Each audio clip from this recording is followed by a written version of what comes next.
This is our Bernina1020, and just recently we've got a fault on it. I've had a look inside, I can't see anything on the circuit board, but I'd like some help from somebody who knows this particular fault and can tell me what components I need to replace on the circuit board. I'll just show you what's happening. I'll plug it in.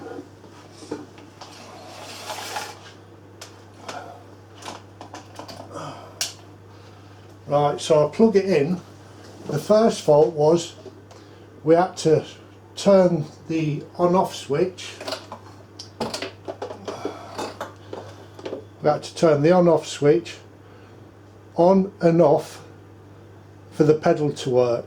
Then once you release the pedal, you had to turn it on and off again. Oh, aye, aye. That should be off. Oh, now it's not turning off.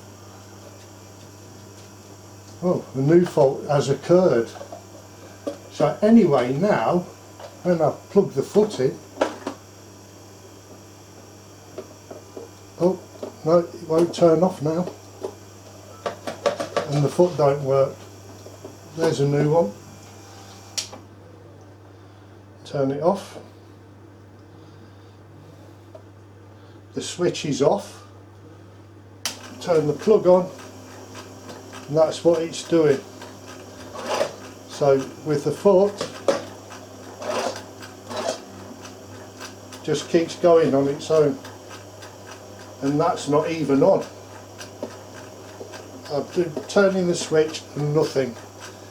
If anybody could help and tell me what components I need, that'd be much appreciated. Thank you.